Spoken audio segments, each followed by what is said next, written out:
I'm your host, Kirk Honda, licensed therapist. I'm Bev Hober. I'm a therapist. I help run a D&D group. This is Deanna. I'm Ryan. We're all therapists. Yeah. So recently, a student of mine told me that he was running a Dungeons & Dragons therapy group for teen boys.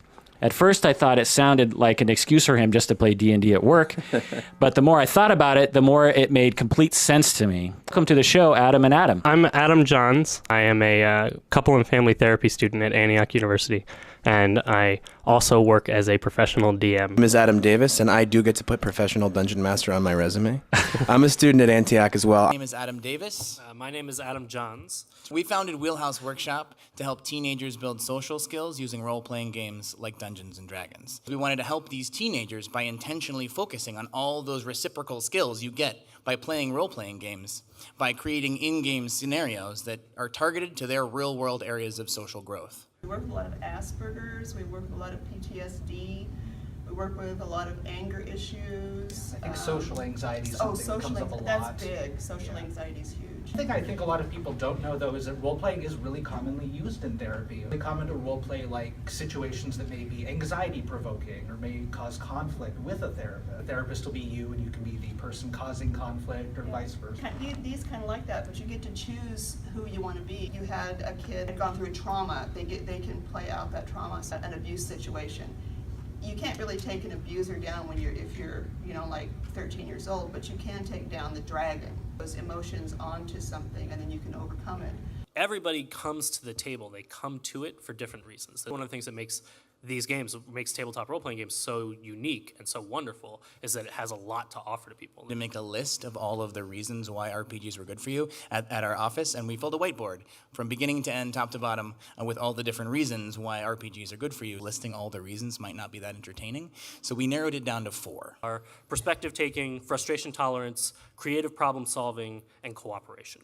We can play things out and internalize them, and if it's done in a helpful way to one's psyche, that's therapeutic. Play games like this and we imagine things, we're actually recreating things in a way that we can now creatively make it better for us and internalize that to the betterment, again, of our psyche. So internalizing that experience and reworking these representations inside of you, building your self-esteem, building your trust in the world, building your sense of self-efficacy, and afterwards feel better about yourself and treat others with more compassion, that kind of thing. It's really all about the idea of trying to reinforce a positive interaction. To determine if a character played by the game master was actually a shape-shifting monster was by looking through this monocle that they'd gotten from the evil Dr. Ventrani. Called this the Ventrani lens, and we gave this to a player who was struggling with engagement. In giving him this, we gave him an opportunity to be essential, and for the rest of the teammates to really rely on him. And so whenever they interacted with a non-player character, they would always have to, in character, remind him to use his Ventrani lens to see if it was actually a shape-shifting monster from beyond time and space. Master would say, oh yeah, it's got the tentacle thing. Other players, even though they knew that it was a shape-shifting monster from beyond time and space, they had to wait for him to, in character, give them the signal that it was, in fact, a shape-shifting monster. I have theories that kids that come in and choose certain kinds of characters, that's a reflection about something going on in their lives. I was always a nimble character, a really dexterous character, because I was a big, awkward kid.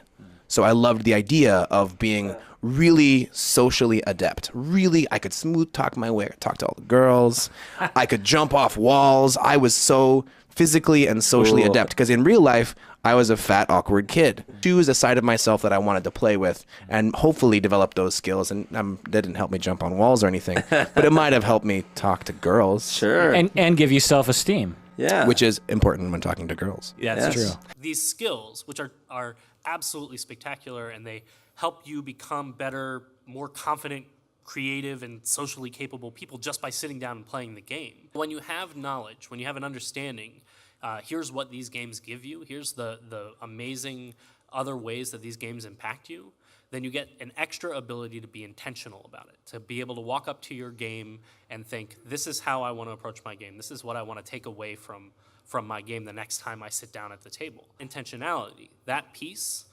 that's what's going to help you be a better player, what's going to help you be a better GM, what's ultimately going to help you be a better person when you walk away from the table.